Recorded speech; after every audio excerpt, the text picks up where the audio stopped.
యేసుక్రీస్తు ప్రభువారు సమస్త మానవాళిని ప్రేమించి సమస్త మానవాళి కొరకు తన యొక్క రక్తమును చిందించి శిలువలో మరణించి సమాధి చేయబడి 3వ దినమున పునరుద్ధానుడుగా సజీవుడిగా తిరిగి లేచిన రోజు ఈ రోజు ఈస్టర్.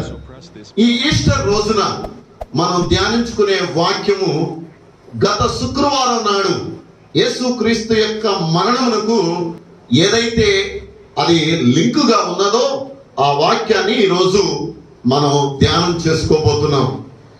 నిజంగా ఈ లోకంలో అనేక మంది చరిత్రకారులే కానీ, అంతేకాకుండా తత్వవేత్తలే కానీ, జ్ఞానులే కానీ యేసుక్రీస్తు ప్రభువారు మరణించలేదు, ఆయన సమాధి చేయబడలేదు, తిరిగి లేవలేదు అని అబద్ధ ప్రచారాలను చేస్తున్న వారు నేటికి లేకపోలేదు.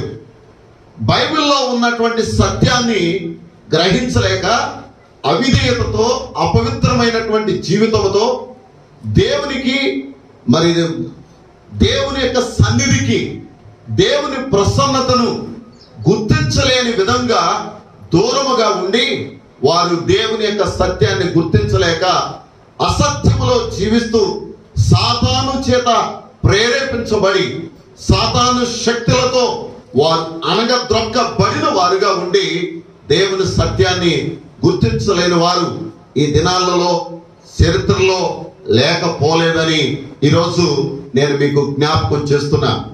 వారిలో ఒక చరిత్రకారుడు గురించి ఈరోజు నేను మీకు చెప్పి దేవుని వాక్యంలోనికి తీసుకుని వెళ్ళాలని ఆశపడుతున్నా. ఫ్రాన్సిస్ మోరిసన్ అనే ఒక చరిత్రకారుడు యేసు ప్రభువుని గురించి ఎన్నో విషయాలు తెలుసుకుని ఆయన చివరిగా ఏమనుకున్నాడంటే, యేసు ప్రభు వారు తిరిగి లేచాడు, ఆయన సజీవుడిగా 3వ దినాన తిరిగి లేచాడు, ఇదంతా అబద్ధము అని నేను నిరూపిస్తా, ఇది సత్యము కాదు, ఇది అసత్యము అని నేను నిరూపించాలి అని ఆయన ఒక పుస్తకం రాయాలని ఒక సిద్ధపాటు చేసుకున్నాడు. అలాగే పుస్తకం రాయటానికి కొరకు తను ఏర్పాట్లు చేసుకుని బయలుదేరాడు లోకంలోనికి. యేసుక్రీస్తు కాలంలో ఉన్నటువంటి చరిత్రకారులు రాసిన పుస్తకాలు చదవటం మొదలుపెట్టాడు. అంతేకాకుండా 60వ శతాబ్దంలో మరి కొంతమంది రాసినటువంటి పుస్తకాలు చదవటం మొదలుపెట్టాడు. అంతేకాకుండా ఆ పాత కాలంలో జరిగినటువంటి ఆ చరిత్రను లిఖించినటువంటి మేధావులైనటువంటి వారి దగ్గరికి వెళ్ళాడు. మొత్తం మీద వెర్షిలేములు కూడా వెళ్ళి ఆ యేసుక్రీస్తు ప్రభు వారిని ఎవరైతే రోమ సామ్రాజ్యానికి సంబంధించిన వారు సిలువకు అప్పగించి ఆ దినాలలో ఉన్నటువంటి యూదులే కానీ, శాస్త్రులే కానీ, పరిచయులే కానీ, వారు లిఖించినటువంటి పుస్తకాలు కానీ అవన్నీ కూడా చదివి సెర్చ్ చేసిన తర్వాత చివరిగా ఆయన ఒక పుస్తకాన్ని రాశాడు. ఆ పుస్తకం పేరు ఏంటంటే, ఈ రాయిని ఎవరు దొర్లించారు, ఈ రాయిని ఎవరు దొర్లించారు, ఈ రాయిని ఎవరు దొర్లించారు అనే పుస్తకంలో ఆయన రాసినటువంటి మాటలు ఏంటంటే, యేసుక్రీస్తు ప్రభువు వారు తిరిగి లేచాడు అని. గట్టిగా చప్పట్లు కొట్టి పరిశుద్ధ దేవుని మహిమపడదాం.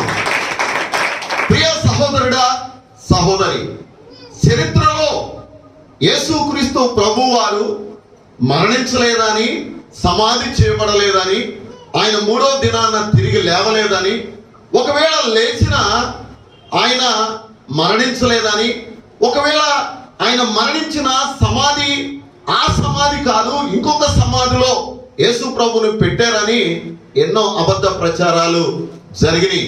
కానీ ఏది కూడా ఆధారాలు చూపించని మాటలుగానే మిగిలిపోయినాయి. అంటే దీన్ని బట్టి మనం గ్రహించాల్సింది ఏంటంటే, నీవు నేను ఆరాధిస్తున్న దేవుడు, ఈ యొక్క యూట్యూబ్ పరిచర్యలో యూట్యూబ్ ద్వారా ఎంతమంది అయితే దేవుని వాక్యాన్ని వింటూ ఉన్నారో, వారితో ఇక్కడ కూర్చున్న మనందరితో కూడా నేను చెప్తున్న మాట ఏంటంటే, యేసుక్రీస్తు ప్రభువారు సత్యదేవుడు.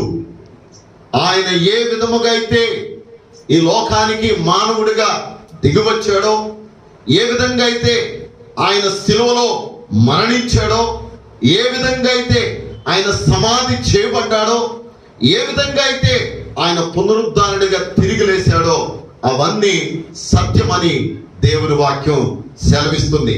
ఇక్కడ మనకు ఒక డౌట్ రావచ్చు, ఏమని? యేసుక్రీస్తు ప్రభువారు ఒక్కడేనా చనిపోయి తిరిగి లేచింది అనేటువంటి విషయం ఇక్కడ మనకు సందేహం రావచ్చు. ఎస్, ఈ సందేహానికి ఈరోజు నేను మీకు జవాబు ఇవ్వాలని ఆశపడుతున్నా. మనం చరిత్రలో చూస్తే చాలా మందిని గురించి చెప్తారు.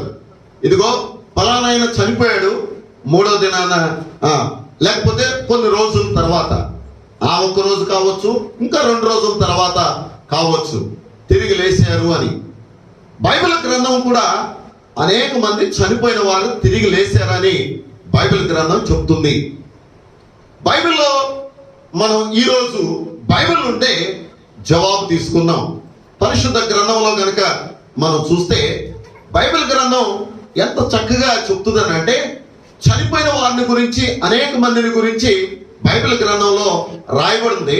అంతేకాదు వారు బ్రతికినట్లుగా, తిరిగి వారు సజీవులుగా తిరిగి లేచినట్లుగా బైబిల్ గ్రంథంలో ఉన్నది. యేసు ప్రభు వారి గురించి మాత్రమే కాకుండా అనేక మంది గురించి ఉన్నది. కానీ యేసు ప్రభు యొక్క పునరుద్ధానానికి, వారి పునరుద్ధానానికి తేడా ఏంటో ఈరోజు మనం చూద్దాం. రండి, బైబిల్ గ్రంథంలో కనుక మనం చూసినట్లయితే పాత నిబంధన గ్రంథంలో 3 వ్యక్తులు ఉన్నారు. 3 వ్యక్తుల గురించి మనం చూద్దాము. అంతేకాకుండా కొత్త నిబంధన గ్రంథంలో యేసుక్రీస్తు కాలంలో 3 వ్యక్తులు ఉన్నారు. యేసుక్రీస్తు ప్రభువారు మరణించి సమాధి చేయబడి 3వ దినాన తిరిగి లేచి పరలోకానికి వెళ్ళిన తర్వాత కూడా తన శిష్యులైనటువంటి వారు 2 సజీవులుగా తిరిగి లేపిన వారు, లేపబడిన వారు ఉన్నారు.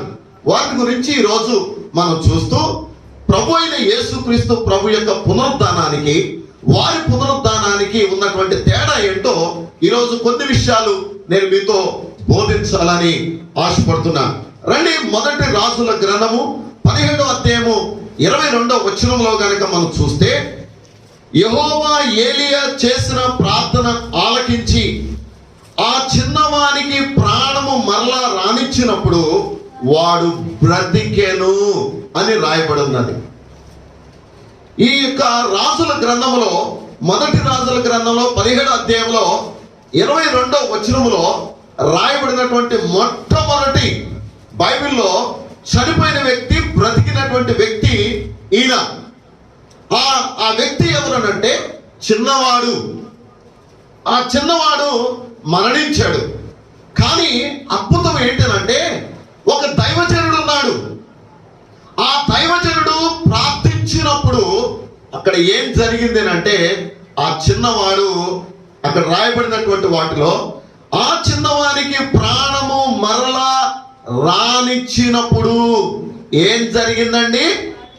వాడు బ్రతికెను అని రాయబడి ఉంది. రెండవది కనుక మనం చూస్తే 2వ రాజుల గ్రంథము 4వ అధ్యాయము 35వ వచనాన్ని మనం ఒకసారి చదువుదాం. అక్కడ రాయబడినటువంటి మాటలో కనుక చూస్తే, వాని మీద పొడువుగా పడుకొనగా బిడ్డ 7 మార్లు తుమ్మి కండ్లు తెరిసెను. దేవునికి స్తోత్రం, హల్లెలూయా. ఇక్కడ కూడా ఒక దైవజనుడు ప్రార్థన చేశాడు. ప్రార్థన చేసినప్పుడు ఈ 2వ రాజుల గ్రంథము 4వ అధ్యాయము 35వ వచనములో ఆ బిడ్డ చనిపోయినటువంటి వ్యక్తిని, మరి ఆ వ్యక్తి దగ్గరికి వెళ్ళి ఆ దైవజనుడు ప్రార్థించినప్పుడు ఏం జరిగిందంట? వాడు 7 మార్లు తుమ్మి ఏం చేశాడంట? కళ్ళు తెరిసెను. మూడవది కనుక మనం చూస్తే, ఇది నేనంతా కూడా షార్ట్ కట్ లో నేను తీసుకుని వస్తున్నా. అసలైన విషయాన్ని మీతో పంచుకోవాలి కనుక ఈ విషయాల్ని నేను ముందుకు తీసుకుని వెళ్తున్నా. ఇదే 2వ రాజుల గ్రంథము 13వ అధ్యాయము 21వ వచనంలో గనక మనం చూస్తే, శవమును ఎలీషా యొక్క సమాధిలో ఉంచగా దింపిన ఆ శవము ఎలీషా శల్యమునకు తగిలినప్పుడు అది తిరిగి బ్రతికి కాళ్ళు మోపి నిలిచెను. ఇది పాత నిబంధనలో ఉన్నటువంటి ముగ్గురు వ్యక్తులు. ఈ ముగ్గురు వ్యక్తులు కూడా ఏం జరిగింది చెప్పండి? ఏం జరిగింది? ఇది ఎప్పుడు జరిగినది అని అంటే, యేసుక్రీస్తు ప్రభువారు పరలోకము నుండి మానవుడిగా భూమి మీదకి దిగి రాక ముందు జరిగినటువంటి సత్యము. ఇది బైబిల్ గ్రంథం సెలవిస్తుంది, బైబిల్లోనే రాయబడి ఉన్నది. రెండవది కనుక మనం చూస్తే, కొత్త నిబంధన గ్రంథంలో యేసుక్రీస్తు యొక్క కాలంలో జరిగిన పునరుద్ధానము గురించి మనం చూద్దాం రండి. మత్తయి సువార్త 9వ అధ్యాయము 25వ వచనము. ఈ వాక్యాల్ని మనం చదువుదాం. కొత్త నిబంధనల నుండి మనం రిఫరెన్స్లన్నీ మనం చదువుకుంటూ వద్దాం. మత్తయి సువార్త 9వ అధ్యాయము 25వ వచనం. జన సమూహమును పంపివేసి ఆయన లోపలికి వెళ్ళి ఆమె చెయ్యి పట్టుకొనగానే ఆ చిన్నది లేచెను. ఈ సమాచారము ఆ దేశమంతటను వ్యాపించెను. దేవునికి స్తోత్రం, హల్లెలూయా. ఇది ఎప్పుడు జరిగినటువంటి సంఘటన? ఈ చిన్నది బ్రతకడానికి గల కారకులు ఎవరు అని అంటే, ప్రభు అయిన యేసుక్రీస్తు ప్రభువారు. ముందు పాత నిబంధన గ్రంథంలో చూసిన విషయాలన్నీ కూడా ఎప్పుడు అనంటే, యేసు ప్రభువారు భూమి మీదకి మానవుడిగా రాకముందు జరిగినటువంటి సంఘటనలు. కానీ ఇక్కడ మనం గమనించినట్లయితే, కొత్త నిబంధన గ్రంథంలోకి వచ్చేటప్పటికి యేసుక్రీస్తు ప్రభువారు సజీవుడుగా మానవ అవతారుగా ఈ లోకములో ఆయన సంచారం చేస్తున్నప్పుడు ఆయన చేసిన అద్భుత కార్యం. ఇక్కడ మొట్టమొదటిగా బ్రతికినటువంటి వ్యక్తి ఎవరు అంటే, ఆ యొక్క వ్యక్తిని గురించి ముందు వచనాల్లో మనం చూస్తాం. ఒక చిన్నది అనే ఆమె ఉంటది. ఆమెను గురించి వారు కుటుంబస్తులంతా కూడా ఏడుస్తా ఉన్నారు. ఎందుకు ఏడుస్తున్నారు అంటే, ఆమె చనిపోయింది, సమాధి చేయడానికి సిద్ధంగా ఉన్నారు. వారు రోధిస్తూ ఉన్నారు, వేదనతో దుఃఖిస్తూ ఉన్నారు. ఆ సమయం ముందు యేసు ప్రభువారు ఆ ఇంటికి వెళ్ళి ఆ చిన్నదాని గురించి దేవుడు చేసిన అద్భుతం ఏంటి అంటే, ఇక్కడ వాక్యంలో రాయబడింది, జన సమూహమును పంపివేసి ఆయన లోపలికి వెళ్ళి చెయ్యి పట్టుకుని, చిన్నదానా. ఏం జరిగింది? ఎవరు ఆయన అంటే? ఎవరు? ప్రభు అయిన యేసుక్రీస్తు ప్రభువారు. యేసు ప్రభువారు ఒక అద్భుతం అక్కడ జరిగించడం జరిగింది. చిన్నదాన్ని చేయి పట్టి లేపటం జరిగింది. రెండవది కనుక మనం చూస్తే, దీనిలో కొత్త నిబంధన గ్రంథంలో యేసుక్రీస్తు కాలంలో జరిగినటువంటి పునరుద్ధానము. లూకా సువార్త 7వ అధ్యాయము 14-15 వచనాలు. లూకా సువార్త 7వ అధ్యాయము 14-15 వచనాలు చదువుదాం. ఈరోజు కొంచెం నేను రిఫరెన్స్లు ఎక్కువ ఇస్తా ఉంటాను, కొంచెం మీరు చదవడానికి ప్రయత్నం చేయండి. ఆయన చిన్నవాడా లెమ్మని నీతో చెప్పుచున్నాను అనగా, ఆ చనిపోయిన వాడు లేచి కూర్చుండి మాట్లాడసాగెను. దేవునికి స్తోత్రం, హల్లెలూయా, హల్లెలూయా. ఇక్కడ రాయబడినటువంటి వాక్యములో గనక మనం గమనించినట్లయితే, లూకా సువార్త 7వ అధ్యాయం 14-15 వచనముల్లో ఏమని రాయబడింది? చిన్నవాడు ఒకడు మరణించాడు. అయితే మరణించినటువంటి వాని దగ్గరికి యేసుక్రీస్తు ప్రభువారు వెళ్ళి వాని చేయి పట్టుకుని లెమ్మని, ఆ చనిపోయిన వాడిని లెమ్మని చెప్పగా, నీతో చెప్పుచున్నాను అనగా, వాడు ఏం చేశాడంట? లేచి కూర్చుండే మాట్లాడసాగాను. రెండవది, ఈ రెండవ యేసుక్రీస్తు ప్రభు కాలంలో జరిగినటువంటి రెండవ పునరుద్ధానం. మూడవ పునరుద్ధానాన్ని గురించి మనం దగ్గరికి వస్తున్నాం. చూడండి, యోహాను సువార్త 11వ అధ్యాయం 43-44 వచనాలు. యోహాను సువార్త 11వ అధ్యాయము 43-44 వచనాలు. లాజరు బయటికి రమ్మని బిగ్గరగా చెప్పగా చనిపోయిన వాడు కాళ్ళు చేతులు పేద వస్త్రములతో కట్టబడిన వాడై బయటికి వచ్చెను. అతని ముఖమునకు రుమాలు కట్టి ఉండెను. అంతటా యేసు మీరు అతని కట్లు విప్పి వేయుడని వారితో చెప్పాను. కట్లు ఎవరికి కడతారు? ఆ యొక్క దినాలలో యూదుల ఆచారం ప్రకారం వారు సమాధిలో పెట్టాలి అని అనుకున్నప్పుడు, ఇప్పుడంటే మనకు బాక్సులు ఉన్నాయి, వారు సమాధిలో ఒక శవాన్ని పెట్టాలనుకున్నప్పుడు పైనుండి కింద వరకు తెల్లని వస్త్రములతో ఆయన్ని చుట్టు వేసేవారు. ముఖము నుండి మొదలుకొని, తల నుండి మొదలుకొని అరికాల వరకు. అయితే దాన్ని ఏమంటారు అంటే పేద వస్త్రములు అని అంటారు. యేసుక్రీస్తు ప్రభువు వారు అక్కడ లాజరు చనిపోయిన క్రమం మనకు తెలుసు. మీరు బైబిల్ గ్రంథాన్ని కనుక మీరు గమనించినట్లయితే ఈ అధ్యాయాన్ని కొంచెం ముందు నుండి మీరు చదవగలిగితే 43-44 వచనాల్లో చదవడానికి ముందుగా వచనాలు కనుక మీకు చదివితే కనుక అక్కడ మరి లాజరు చనిపోయిన విధానాన్ని, ఆయన పాతి పెట్టబడిన విధానాన్ని, వారు అక్కచెల్లెళ్ళు ఏడుస్తున్న విధానాన్ని క్లియర్గా అక్కడ రాయబడి ఉన్నది. మూడో విషయంలోకి వద్దాం. శిష్యుల కాలంలో బ్రతికిన వారు. ఇక్కడ మీరు కొంచెం జాగ్రత్తగా మీరు కనుక వింటే యేసుక్రీస్తు యొక్క పునరుద్ధానానికి వీరి పునరుద్ధానానికి తేడా ఏంటో మనకు క్లియర్గా కనిపిస్తుంది. చూద్దాం రండి.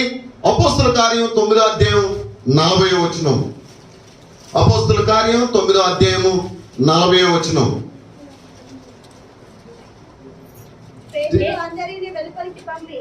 పేతురు అందరినీ వెలుపలికి పంపి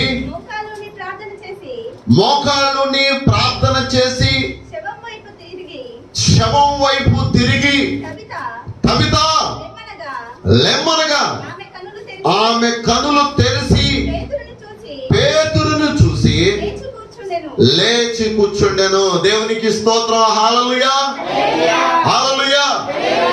ఇవన్నీ కూడా మనం చదువుతూ వస్తున్న వాక్యాలన్నీ కూడా ఒక భక్తుడు ప్రార్థన చేస్తున్నాడు, ఇంకొకరు పిల్లలు కానీ పెద్దవారు కానీ లేచి కూర్చుంటూ ఉన్నారు. ఇక్కడ పేతురు ప్రార్థించినప్పుడు ఒక అద్భుతం జరిగింది.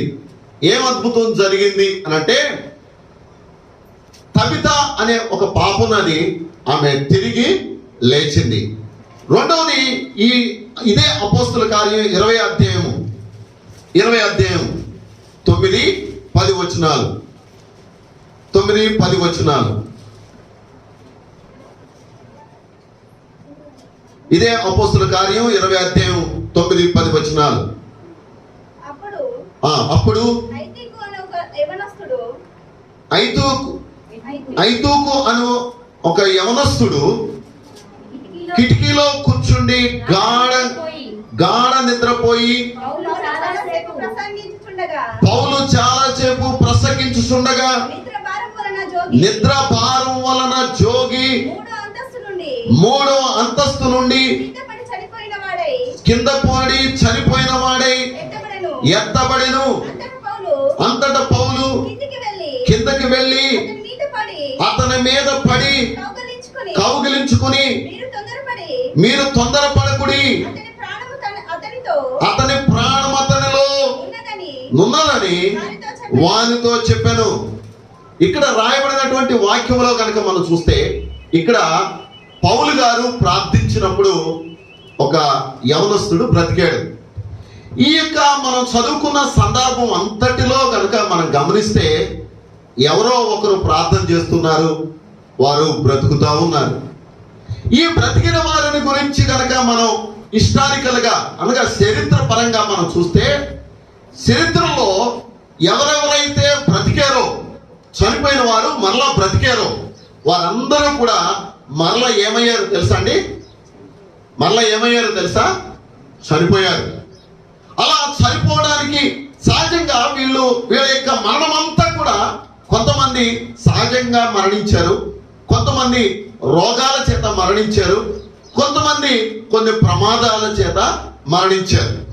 అయితే ఇప్పుడు మనం దేవుని వాక్యంలోనికి వచ్చేద్దాం రండి. మనం మత్తయి సువార్త 28వ అధ్యాయంలో 6వ వచనంలో కనుక మనం గమనిస్తే యేసు ప్రభు యొక్క పునరుద్ధానమును గురించి ఇక్కడ ఒక దేవదూత చెప్తుంది. చదువుదాం రండి. ఆయన ఇక్కడ లేడు, తాను చెప్పినట్లే ఆయన లేచి ఉన్నాడు. రండి, ప్రభు పండుకొని ఉన్న స్థలమును చూసి త్వరగా వెళ్ళి ఆయన మృతుల్లో నుండి లేచి ఉన్నాడని ఆయన శిష్యులకు తెలియజేయుడి. దేవునికి స్తోత్రం. హల్లెలూయా, హల్లెలూయా, హల్లెలూయా. ఈ రోజు ఈస్టర్ పండగ రోజు. ఇక్కడ ఒక సత్యాన్ని మనం తెలుసుకోబోతున్నాం. బైబిల్ గ్రంథంలో మరణించిన వారు ఎవరైతే ఉన్నారో వారు సహజ మరణాలు జరిగిన వారు కొంతమంది అయితే, ప్రమాదాలకు గురై మరణించిన వారు కొంతమంది అయితే, యేసుక్రీస్తు యొక్క మరణము గురించి శుక్రవారం నాడు మనం ధ్యానం చేసుకున్నాం. యేసు ప్రభు యొక్క మరణము సహజ మరణం కాదు, అది ఎంతో ఘోరమైనటువంటి మరణం. ఒక భయంకరమైనటువంటి దుర్మార్గుడైనటువంటి వ్యక్తిని ఏ విధంగా అయితే హింసించి, బాధించి, ఇబ్బంది పెట్టి, బాధ పెట్టి మరణానికి గురి చేస్తారో అంతకంటే దారుణమైనటువంటి మరణము యేసుక్రీస్తు యొక్క మరణం. అలా జరిగినటువంటి యేసుక్రీస్తు ప్రభు వారి యొక్క మరణం తర్వాత ఏం జరిగింది అని అంటే, వారు సమాధిలో పెట్టి దాన్ని సీలు వేసి దాన్ని ఏం చేశారు అని అంటే, అక్కడ ఎవరు కూడా ఆ స్థలానికి రాకుండా కాపులో కాశారు. అయితే అద్భుతం ఏం జరిగింది అంటే, సమాధిలో పెట్టబడినటువంటి యేసుక్రీస్తు ప్రభు వారిని గురించి మనం ఇందాక చదువుకున్న వాక్య భాగాల్లో కనుక మనం గమనించినట్లయితే, వారు ఇక్కడ రాయబడినటువంటి వాక్యములో 6వ వచనములో ఆయన ఇక్కడ లేడు. మరి ఎక్కడ ఉన్నాడు? ఎక్కడ లేడు అని అంటే ఆయన సమాధిలో లేడు. సమాధిలో లేడు. చంపివేసి సమాధి చేసి ఆ సమాధికి సీలు వేసినటువంటి అక్కడ కాపులో కాసినటువంటి సైనికులు ఏమైపోయారు? సమాధి రాయి ఎవరు తొలగించారు? అసలు సమాధి రాయి తొలగించబడటానికి గల కారణం ఏంటి? ఎవరో తొలగించవలసిన అవసరత ఎందుకు వచ్చింది అంటే, యేసు ప్రభు వారు ఏ విధంగా అయితే ఆయన పునరుద్ధానుడిగా తిరిగి లేచాడో, పునరుద్ధానుడిగా తిరిగి లేచినటువంటి ఆ సమాధి ఖాళీగా ఉన్నది అని అక్కడున్న వారందరికీ తెలియాలనంటే ఆ సమాధి తెరవబడి ఉండాలి. గట్టిగా చప్పట్లు కూడా దేవుని మహిమపడదాం. ఆ సమాధి ఖాళీ సమాధిగా అవటం యొక్క ముఖ్య ఉద్దేశం ఏంటంటే, యేసుక్రీస్తు ప్రభు వారు ఆ సమాధిలో లేడు. దేవదూతలు అక్కడ సాక్ష్యం ఇస్తున్నాయి. ఏమని సాక్ష్యం ఇస్తున్నాయి? ఆయన ఇక్కడ లేడు, తాను చెప్పినట్లే. ఎవరు చెప్పారు? ఎవరు చెప్పారని దేవదూతలు చెప్తున్నాయి? యేసుక్రీస్తు ప్రభు వారు ప్రవచనాత్మకంగా ఆయన చెప్పుకుంటూ వచ్చాడు. మనం గనక దేవుని యొక్క వాక్యంలో కొంచెం మనం ముందుకు వెళితే, మత్తయి సువార్త 16వ అధ్యాయంలో 21వ వచనంలో యేసు ప్రభు వారు తన మరణం గురించి ప్రవచనాన్ని చెప్తా ఉన్నాడు.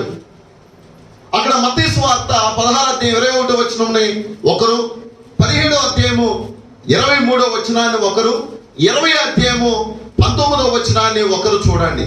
అలాగే యోహాను సువార్త 10వ అధ్యాయము 17, 18 వచనాలు ఒకరు, లూకా సువార్త 24వ అధ్యాయము 45 వచనాలు ఒకరు తర్వాత ఒకరు ఈ వాక్య భాగాలని చదవండి. చదవగలిగిన వారందరూ బైబిల్ తెరవండి. ఒకరి తర్వాత ఒకరు తీయండి. మళ్ళొకసారి చెప్తున్నా, మనకేం కంగారు లేదు. యూట్యూబ్ లో వచ్చినప్పటికీ మీరేం తొందరపడకండి. ఇక్కడ మనం ముందు మనకు వాక్య సత్యం మనం తెలుసుకోవాలి. ఈ దినాల్లో వాక్యమే లేకుండా ఉట్టి పిట్ట కథలతో, సొల్లు కవర్లతో సమయాన్ని ముగించేస్తూ ఉన్నారు. మనకు అదొద్దు. వాక్యముల నుండే క్రీస్తు పునరుత్థాన సత్యాన్ని మనం నేర్చుకుందాం. వాక్యముల నుండి క్రీస్తు యొక్క సజీవుడిగా తిరిగి లేచిన సత్యాన్ని మనం ఈరోజు గ్రహిద్దాం. మత్తయి సువార్త 16 అధ్యాయం 21 వచనం ఒకరు, 17 అధ్యాయము 23 వచనం ఒకరు, 20 అధ్యాయము 19 వచనం ఒకరు తీసి పెట్టుకోండి. అలాగే యోహాను సువార్త 10 అధ్యాయం 17, 18 వచనాలు ఒకరు, లూకా సువార్త 24 అధ్యాయము 45 వచనం ఒకరు చదవండి. ఒకరి తర్వాత ఒకరు ఈ వాక్య భాగాలను చదవండి. ఆయన చెప్పినట్లే అనే సత్యముల నుండి ఈరోజు యేసు ప్రభు వారు ఆయన పునరుద్ధానం గురించి ఆయన ఎక్కడెక్కడ ఎలా చెప్పుకుంటూ వచ్చాడు, ఆయన ఎలా ప్రవచించాడు. ఒక వ్యక్తి చూడండి, ఇక్కడ మీరు బాగా గమనించండి. ఒక వ్యక్తి తాను మరణించక ముందు నేను మరణించబోతున్నా అని చెప్పటం గ్రేట్గా ఫీల్ అవుతారు. అంతేకాదు, మరణించిన వ్యక్తి నేను 3వ దినాన పునరుద్ధానుడిగా తిరిగి లేస్తాను అని చెప్పగలగటం ఒకే ఒక్క వ్యక్తికి సాధ్యమయ్యే పని. ఆ వ్యక్తి ఎవరో కాదు, ప్రభు అయిన యేసుక్రీస్తు ప్రభువారు. ఆయన సర్వ సృష్టిని సృష్టించిన దేవుడు, సర్వ సృష్టికి కారణభూతుడైన దేవుడు. కనుక అటువంటి సత్య దేవుడైన యేసుక్రీస్తు ప్రభువారు ప్రవచించిన ప్రవచనాల గురించి ఈరోజు మనం చూడబోతున్నాం. రండి, ఆ వాక్య భాగాలు ఒకరి తర్వాత ఒకరు చదవండి. అప్పటి నుండి తాను యెరూషలేమునకు వెళ్ళి పెద్దల చేతను, ప్రధాన యాజకుల చేతను, శాస్త్రుల చేతను అనేక హింసలు పొంది చంపబడి 3వ దినమున లేచుట అగత్యమని యేసు తన శిష్యులకు తెలియజేయ మొదలు పెట్టగా. మొదటి ప్రవచనం ఇది యేసు ప్రభువారు. ఆయన తన స్వయంగా చెప్పినటువంటి మాట, నేను ఇదిగో నన్ను ఈ విధంగా సిలువకు అప్పగించబడబోతున్నాను, నేను అయితే ఏం చేయబోతున్నాను అని ఇక్కడ చెప్తున్నాడు. అంటే యేసు ఏమంటున్నాడు, 3వ దినమున లేచుట అగత్యము. దేవునికి స్తోత్రం, హల్లెలూయా. 2వ ప్రవచనాన్ని చూద్దాం. యేసు ప్రభు వారు చెప్పినటువంటి మాట, వారు ఆయనను చంపుదురు, 3వ దినమున ఆయన లేచునని వారితో చెప్పగా వారు బహుగా దుఃఖపడి. 4వది చదవండి. ఆయనను అపహాసించుటకును కొరడాలతో కొట్టుటకును అన్య జనులకు ఆయనను అప్పగింతురు. 3వ దినమున ఆయన మరలా లేచును. ఆయన అంటే ఎవరు? యేసుక్రీస్తు ప్రభువారు తన గురించి తాను చెప్తున్న ప్రవచనం. జాగ్రత్తగా వినాలి. యోహాను సువార్త 10వ అధ్యాయము 17, 18 వచనాలు. నేను దాన్ని మరలా తీసుకున్నట్లు నా ప్రాణము పెట్టుచున్నాను. ఇందువలనే నా తండ్రి నన్ను ప్రేమించుచున్నాడు. ఎవడును నా ప్రాణము తీసుకొనడు. నా అంతటా నేనే దాన్ని పెట్టుచున్నాను. దాన్ని పెట్టుటకు నాకు అధికారము కలదు, దాన్ని తిరిగి తీసుకొనుటకు నాకు అధికారము కలదు. నా తండ్రి వలన నేను ఈ ఆజ్ఞను పొందితిని. అమ్మా, ఇంకెవరో చదవరా? చూడండి, ఇక్కడ రాయబడినటువంటి వాక్యంలో యేసుక్రీస్తు ప్రభువారు చెప్తున్న ప్రవచనం. అలాగే లూకా సువార్త 24 అధ్యాయంలో కొద్దాం. లూకా సువార్త 24 అధ్యాయం 45 వచనం.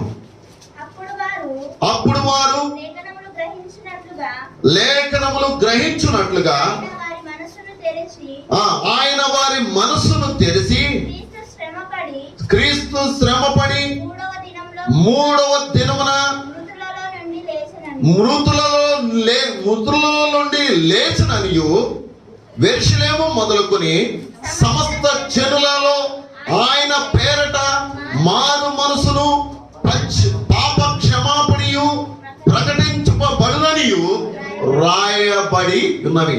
మనం ఇప్పుడు వరకు మనం చదువుకున్న వాక్య భాగములలో ఏంటి? మత్తయి సువార్త 28వ అధ్యాయం 6వ వచనంలో చెప్పినటువంటి యేసయ్య మాట. ఇక్కడ వరకు మనం చదువుకున్న వాక్య భాగములన్నిటిలో కూడా ఏమని నిరూపణ చేస్తున్నాయి? ఎవరైనా మిమ్ములను యేసుక్రీస్తు ప్రభువారు తిరిగి లేవలేదు అని మీతో వాదిస్తే మీ వాదంతో నాకు పని లేదు, నా వాక్యం ఏం చెప్తుందో అదే మేము వింటాము అని మీరు చెప్పడానికి మీకు ధైర్యం కలిగే మాట, మీ మనసును నిబ్బరపరిచే మాట, మిమ్మలను బలపరిచే మాట, మిమ్మలను ధైర్యపరిచే మాట ఏంటంటే యేసయ్య తాను స్వయముగా చెప్పిన ప్రవచనాలు ఇవి. ఆ ప్రవచనాలనే దేవుని దూత ఏమని చెప్తున్నానంటే, ఆయన ఇక్కడ ఏం లేడు, ఎక్కడ లేడు. యూదులు రోమీలు ఏ కుట్రనైతే పన్ని ఆయనను కొట్టి తిట్టి ఇష్టానుసారంగా హింసించి ఏమండి ఆయన మరణానికి కారకులయ్యారో, ఆయన శిలువ మరణం పొందిన తర్వాత ఆయన తీసుకుని వెళ్ళి ఏ సమాధిలో పెట్టి తాళం వేసి సీలు వేసి అక్కడ కాపలో కాశారో, ఆ కాపలో కాయబడినటువంటి ఆ సమాధిలో ఆయన లేడు. అందుకే భక్తుడు ఏమన్నాడు? సజీవుడవైనా యేసయ్యా నిన్నాశ్రయించిన నీ వారికి సహాయుడవై తృప్తి పరసితివే. సముద్రమంత సమృద్ధితో ఆనందించదనిలో అనుదినము కృప పొంది ఆరాధించద నిన్నే ఆనంద ధ్వనులతో. ఆనందించదనిలో అనుదినము కృప పొంది ఆరాధించద నిన్నే ఆనంద ధ్వనులతో. సజీవుడవైన యేసయ్యా. ఎంత అద్భుతమైన పాట! యేసన్న గారికి సెల్యూట్ చేయాలి, హ్యాండ్స్ అప్ చెప్పాలి. ఎంత గొప్పగా ఆయన అనుభవించి ఆ పాట రాశాడు. ఏమంటే ఈ దినాల్లో పాటలన్నీ కూడా ఏళనగా గోలగోలగా ఏ పాటలన్నా అట్లాగే అయిపోయింది. ఎక్కడో ఒక చోట మనకు అనిపిస్తుంది మంచి మంచి సందేశాత్మకమైన పాటలు. ఆయన ఉన్నప్పుడు ఎక్సలెంట్ పాటలు రాశాడు. ఏమంటే ఈరోజు ఆ వాక్యం కూడా సజీవుడవైన యేసయ్య నిన్ను ఆశ్రయించిన నీ వారికి సహాయుడవై. ఏమండి అంతేకాదు, తృప్తి పరిస్థితివే సముద్రమంతా సమృద్ధితో. ఇక్కడ మనం ధైర్యం తెచ్చుకోవాల్సిన మాట ఏంటంటే, నీవు నేను ఆరాధిస్తున్న దేవుడు, నీవు నేను స్తుతిస్తున్న దేవుడు, నీవు నేను గణపరుస్తున్న దేవుడు, నీవు నేను ఏ రక్షణకు కారకుడు ఆ రక్షకుడుకు కారకుడైనటువంటి యేసు క్రీస్తు ప్రభువారు ఆయన సజీవుడైన దేవుడు, ఆయన సంపూర్ణుడైన దేవుడు, ఆయన సర్వశక్తి కలిగిన దేవుడు, ఆయన 3వ దినమున సమాధి బ్రద్దలు కొట్టుకుని తిరిగి లేచిన దేవుడు. ఆయన అంత గొప్ప దేవుణ్ణి నీవు నేను ఆరాధిస్తున్నాం, అంత గొప్ప దేవుని నీవు నేను స్తుతిస్తున్నాం. అందుకే అపోస్తులైనటువంటి వారు ఏమంటే కొరింథీయులకు రాసినటువంటి పత్రికలో కనుక మనం చూస్తే కనుక 15వ అధ్యాయంలో మీరు తీయాల్సిన పని లేదు, కానీ ఆ యొక్క మొదటి కొరింథీ పత్రికలో 15వ అధ్యాయంలో ఏమంటే అపోస్తులైనటువంటి పౌలు గారు చెప్తున్న సాక్ష్యం ఏంటంటే, యేసుక్రీస్తు ప్రభువారు 3వ దినమున పునరుద్ధానుడిగా తిరిగి లేచాడు. ఆ దినాలలో ఉన్నటువంటి యూదులు అనేక మంది ఆయన అబద్ధ సాక్ష్యములు చేసి నేరారోపణ చేసి ఆయనను కొట్టి సమాధిలో పెట్టినప్పటికీ ఆయన సమాధిలో లేడు, తిరిగి లేచాడు. దీనికి అంతటికి కారణము నేనే.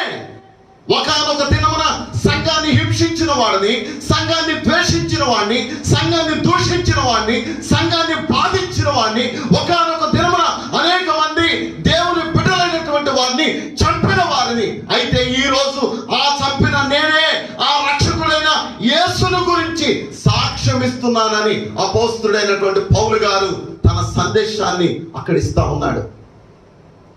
ఒకవేళ ఆయన మృతుల్లో నుండి లేవలేదనే విషయం కనుక అది అసత్యమైతే నేను ప్రకటిస్తున్న సువార్త ఇది వ్యర్థమే, మీకంటే దౌర్భాగ్యులము మేము.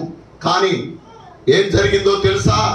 ఆయన సమాధిలో, చెప్పండి, ఆయన సమాధిలో లేడు. ఆయన 3వ దినమున పునరుద్ధానుడుగా ఆయన చెప్పినట్లే 3వ దినమున పునరుద్ధానుడిగా సజీవుడిగా తిరిగి లేచాడు ఆయన. అలాంటి గొప్ప దేవుణ్ణి నువ్వు ఆరాధిస్తున్నావు, అలాంటి గొప్ప దేవుని నువ్వు స్తుతిస్తున్నావు, అలాంటి గొప్ప దేవుని యొక్క బిడ్డగా, కుమారుడుగా, కుమార్తెగా నీవు ఉన్నావు. ధైర్యం తెచ్చుకో.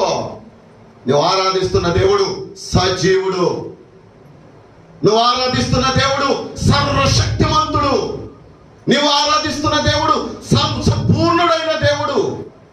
నేను ఆరాధిస్తున్న దేవుడు ఇంత గొప్ప దేవుడై ఉన్నాడు. కనుక మనం ఏం చేయాలి? అంత గొప్ప దేవునికి మనం లోబడి, భయపడి, సమాజంలో, సంఘంలో, మన కుటుంబంలో గొప్ప సాక్ష్యం కలిగి లోకంలో జీవించాలి. ఆయన సమాప్తం చేసేసాడు. శిలువలో ప్రతి విధమైన పాపమును, ప్రతి విధమైన శాపమును, ప్రతి విధమైన అపరాధమును, ప్రతి విధమైనటువంటి అవిధేయతనంతటిని ఆయన సమాప్తం చేసేసాడు. సమాప్తం చేసిన దేవుడు 3వ దినమున పునరుద్ధానుడిగా సజీవుడిగా తిరిగి లేచి ఆయన నీ చేతిలో ఆయన ఇచ్చిన రక్షణను నీకు పెట్టి ఉన్నాడు. ఈ రక్షణను ఇతరులకు పరిచయం చేయాల్సిన బాధ్యత ఎవరి మీద ఉంది? ఎవరి మీద ఉందండి? వచ్చి చేతులు ముడుచుకుని కూర్చుని ఏదో విని వెళ్ళిపోవటం కాదు. సమాజంలో ఒక దేవుని బిడ్డగా నువ్వు బయటకు వెళ్ళినప్పుడు నువ్వు ఆరాధిస్తున్న దేవుడు, నువ్వు స్తుతిస్తున్న దేవుడు సజీవుడైన దేవుడు కనుక నువ్వేం చేయాలి? ఆ సజీవుడైన దేవుడిని నువ్వు ఇతరులకు పరిచయం చేయాలి. ఆ సజీవుడైన దేవుని గురించి ఇతరులతో నువ్వు సాక్షిగా పంచుకోవాలి. ఎందుకంటే ఇక్కడ రాయబడినటువంటి వాక్యంలో 48 చూడండి, 6-7 వచనాల్లో కనుక వెళ్ళి చూసినట్లయితే చూడండి, 7వ వచనం, 28వ అధ్యాయము 7వ వచనం, మత్తయి సువార్త. త్వరగా వెళ్ళి ఆయన మృతుల్లో నుండి లేచి ఉన్నాడని ఆయన శిష్యులకు తెలియజేయుడి. ఏమన్నాడు? నేను లేచాను, వచ్చిన సమాజ చుట్టూ కూర్చుని ఆరాధించమన్నాడా? ఇక భజనలు చేసుకుంటూ కూర్చోండి అని అన్నాడా? హలో సంగమా, పాటలు పాడుకుంటూ భజనలు చేసుకున్నా నా సమాధి దగ్గర కూర్చోండి, మట్టి కొంచెం ఎవరికన్నా రోగం వస్తే మట్టి వేసుకోండి. ఏమండి? ఈ దినాల్లో చాలా మంది పాస్టర్ల సమాధుల్ని మట్టి సమాధులుగా చేసేసారు. ఏం చేస్తున్నారు? ఏదైనా రోగం వస్తే ఆ పాస్టర్ గారి సమాధి దగ్గరికి వెళ్ళాలా, మట్టి తీసుకుని నోట్లు వేసుకోవాలి, స్వస్థ అయిపోతుంది. యేసు ప్రభువే తన సమాధి గురించి ఖాళీగా ఉంది. ఇంకేముంది అక్కడ? ఏముంది అక్కడ? యేసు ప్రభు సమాధి గెస్సెమనే తోటలో ఏమీ లేదు. ఏముంది అక్కడ? ఉట్టి ఖాళీ సమాధి. ఖాళీ సమాధిలోకి వెళ్ళి వచ్చి మీరు ఏం చేయరు, చూశారుగా, వెళ్ళిపోండి. ఏం చేయాలి వెళ్ళి? హలో సంగమా, ఏం చేయాలి? ఏం చేయాలి? ఏం చేయాలి? వెళ్ళి ఇక్కడ రాయబడినటువంటి వాక్యాన్ని ఇంకొకరు ఎవరైనా చదవండి. 7వ వచనం, త్వరగా వెళ్ళి ఆయన మృతుల్లో నుండి లేచి ఉన్నాడని ఆయన శిష్యులకు తెలియజేయుడి. ఆయన శిష్యులకు తెలియజేయుడి. ఈ వార్త విన్న తర్వాత శిష్యులు నమ్మలేదు. నమ్మలా. ఏం చేశారో తెలుసా? యేసు ప్రభు ఏదో చెప్పాడులే, అప్పుడు ఇంచుమించు 7-8 ప్రవచనాలు చెప్పాడు. అయినంత మాత్రాన ఎవడైనా బ్రతకడం జరుగుతుందా? ఈ విధంగా కొట్టి చంపితే బ్రతుకుతాడా? శిష్యులకు తెలుసు. ఎందుకనంటే రోమా సామ్రాజ్య సైనికులు ఎలాంటి వారంటే, ఒక చిన్న ఎగ్జాంపుల్ చెప్పున, ప్రపంచంలో మహాశక్తివంతమైన ఇప్పుడు ఆర్మీ ఏంటంటే అమెరికన్ ఆర్మీ. ఆ దినాల్లో రోమన్ ఆర్మీ కూడా అంత శక్తివంతమైంది. వారి చేతిలో పడితే ఎంత కసాయోళ్ళు అంటే, మనం మటన్ షాపులు ఉంటాయి కదా, ఆ మటన్ కనుక వాడు తీసి ఏ పార్ట్కి ఆ పార్ట్ చక్కగా చీరి మనకి పీసెస్ కట్ చేసి మన చేతికి ఎట్లా ఇస్తారో అంతగా మానవులను క్రూరంగా హింసించే జాతి వారు. అలాంటి వారి యొక్క చేతిలో పడిన యేసు ప్రభు వారు ఏమండి కొన ఊపిరితో ఉంటే లెగిస్తాడని నమ్మొచ్చు. అవునంటారా కాదంటారా? అందరు ఇక్కడే ఉన్నారా? కానీ రోమియుల యొక్క చేతిలో పడితే కొన ఊపిరి కాదు కదా, చచ్చిన శవాన్ని కూడా వదిలిపెట్టరు. ఎందుకనంటే యేసు ప్రభు వారు సిలువలో వేలాడుతున్నాడు. ఏమండి ఒక వ్యక్తిని 39 కొరడా దెబ్బలు కొట్టారు. ఎలా కొట్టారు అని అంటే, ఆ కొరడ చివర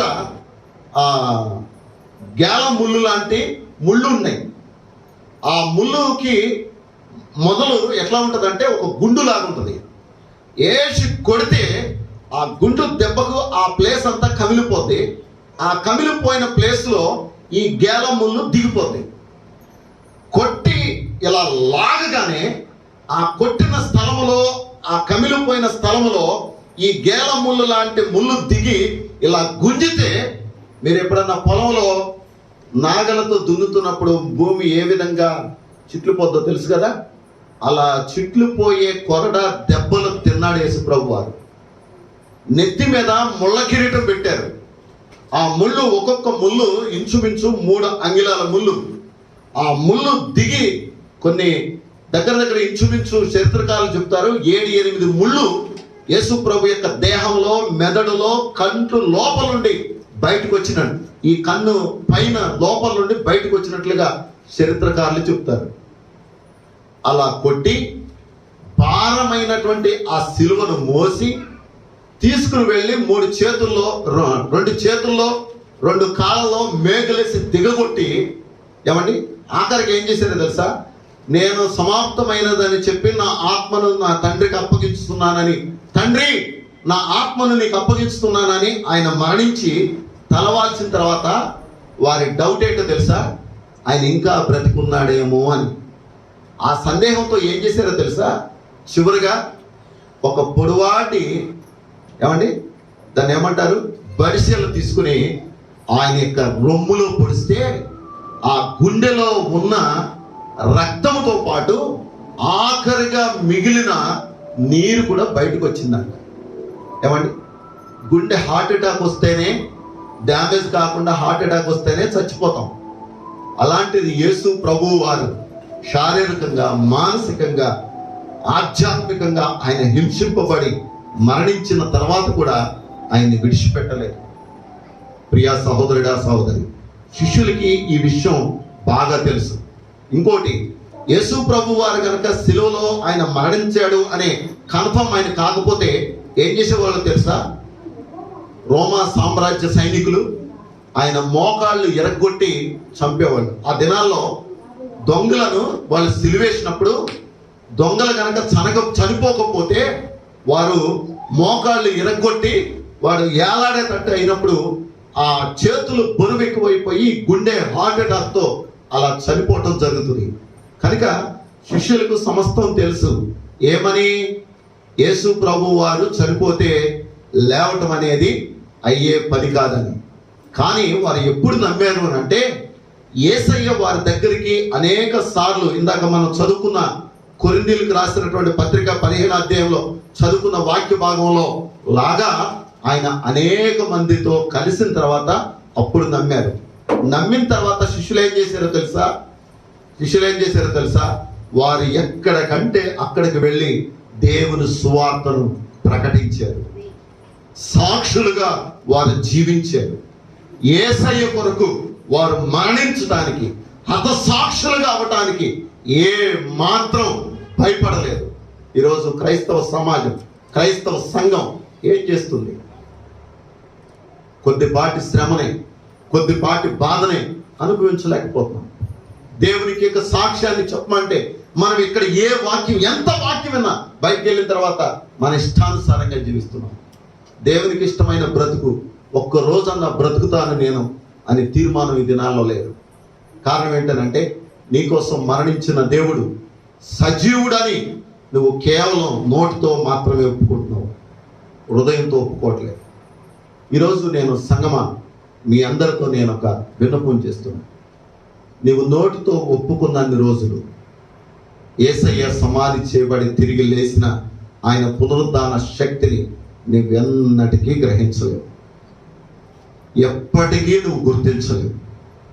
నీ హృదయంతో ఒప్పుకున్నప్పుడు నువ్వు గుర్తించడమే కాదు, యేసయ్య కొరకు నువ్వు చనిపోవడానికి కూడా వెనక తిరిగి చూడవు.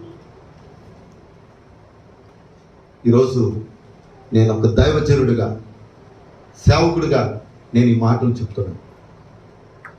హృదయపూర్వకంగా ఒక్కసారి మిమ్మల్ని మీరు పరీక్షించుకోండి. ఆయన అక్కడ లేడు. 3వ దినమున ఆయన చెప్పినట్లుగానే తిరిగి లేచాడు. ఆ సాక్ష్యాన్ని ఇతరులతో పంచుకోమని చెప్పాడు. మరి నువ్వే ఏం చేస్తున్నావు? ఏం చేస్తున్నావు? వారు భయపడినట్లే నువ్వు భయపడుతున్నావా? భయపడినంత కాలం దేవుని గురించి ఇతరులతో నువ్వు ఎవరితో చెప్పుకోలేవు. నీ కోసం త్యాగం చేసిన యేసయ్యను నువ్వెవరితోకి పంచుకోలేవు. నీ కోసం చేసిన త్యాగము, నువ్వు పొందిన రక్షణ కేవలము శారీరకంగా మాత్రమే. నేను క్రైస్తవుడిని, క్రైస్తవురాలని అని చెప్పుకునే స్థానంలో నువ్వు మిగిలిపోతావు. ఈరోజు క్రైస్తవ సమాజం కేవలం నోటితో మాత్రమే ఒప్పుకుంటానికి క్రిస్మస్, జనవరి, గుడ్ ఫ్రైడే, ఈస్టర్, ఇవే ఈ 4 దేనికోసం చెప్తున్నారు? నోటితో ఒప్పుకోవడానికి. నోటితో ఒప్పుకునే క్రైస్తవులు యేసయ్యకి అవసరం లేదు. నోటితో ఒప్పుకునేది విశ్వాసం కొరకే. కానీ నువ్వు ఇతరులతో పంచుకోవడానికి, ఏమండి, నువ్వు ఇతరులతో పంచుకోవాలనంటే దేంతో ఒప్పుకోవాలి చెప్పండి? దేంతో ఒప్పుకోవాలి? నీ హృదయం అంతటితో యేసయ్యను ఒప్పుకోవాలి.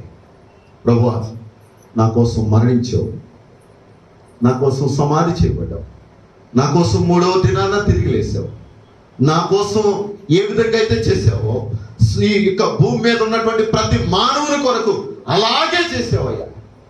ఈరోజు నువ్వు సజీవుడిగా తిరిగి లేసావని సాక్ష్యాన్ని నేను ఇతరులతో పంచుకునే వ్యక్తిగా నన్ను మార్చు. వెంటనే యేసయ్య వారి దగ్గరికి వెళ్ళి ఏం చెప్తున్నాడు చూడండి. 16వ వచనంలో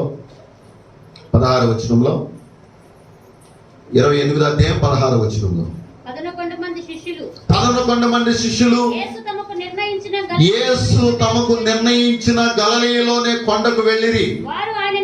ఆయనను చూసి వారు ఆయనను చూసి ఆయనకు మొక్కిరి గాని ఇంకా కొందరు సందేహించారు.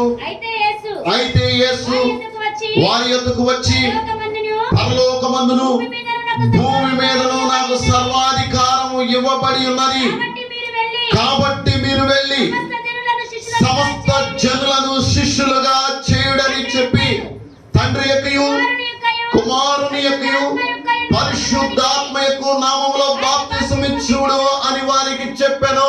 హల్లెలూయా, హల్లెలూయా, హల్లెలూయా.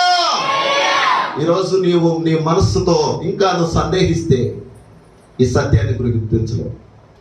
కొందరు ఉన్నారంట సందేహించేవారు. సందేహించే వారిలో నీవు కూడా ఉన్నావా? కేవలం నోటితో ఒప్పుకుని యేసుప్రభు దగ్గర అక్కడికి వచ్చారు. ఆయన నిర్ణయించిన స్థలం దగ్గరికి ఏం చేశారు? కేవలం నోటితో ఒప్పుకుని వచ్చారు. కానీ వచ్చిన వారిలో ఎవరున్నారంట? సందేహించేవారు ఉన్నారు. ఈరోజు నీకేమైనా సందేహం ఉందా యేసయ్య తిరిగి లేవలేదని? సందేహం ఉందా? సందేహం ఉంటే మళ్ళొకసారి చెప్తున్నా, దేవుని యొక్క వాక్యాన్ని ఒక్కసారి చదవండి. చరిత్ర రాసిన వారిని ఒక్కసారి గుర్తుంచుకోండి. ఈ రాయి ఎవరు తరలించారు? ఎందుకు ఆ క్వశ్చన్ అక్కడ ఆయన రాయి వేయడానికి గల కారణం ఏంటంటే, ఆ బుక్కి టైటిల్ పెట్టడానికి గల కారణం ఏంటంటే, యేసు ప్రభుని చంపింది సామాన్యమైన వ్యక్తులు కాదు. ఇందాక చెప్పినట్లుగే రోమీలు. ఆయన తిరిగి లెగుస్తానని ఆయన చెప్పినటువంటి ప్రవచనం విన్నటువంటి ఆ దినాల్లో ఉన్నటువంటి శాస్త్రులు, పరిచయులు, యూదులు వారందరూ ఏం చేశారో తెలుసా? ఈయన కనుక ఒకవేళ ఈ శవాన్ని ఎత్తుకుపోయి శిష్యులు లేచాడని ఒకవేళ అబద్ధ ప్రచారాన్ని చేస్తారని వారు ఆయన సమాధికి సీలు వేశారు, కాపులో కాశారు. అంత ఉన్న ఎవడు దొర్లించాడు? ఎవడో కాదు, ప్రభు అయిన యేసు క్రీస్తు శక్తి ముందు ఏ సీలు ఆగలేదు, ఏ సైనికులు నిలవడలేదు, ఏది కూడా ఆయనకు అడ్డుగా లేకుండా పోయింది. అది సందేహం లేకుండా ఆయన రాశాడు. ఈరోజు ఒకవేళ నువ్వు ఇంకా సందేహిస్తే వాక్యాన్ని విన్న తర్వాత నీ సందేహాన్ని పక్కన పెట్టి సాక్షిగా నీ జీవితాన్ని ప్రారంభించు. ఈ ఈస్టరు సమాజంలో నిన్ను సాక్షిగా మార్చునుగాక.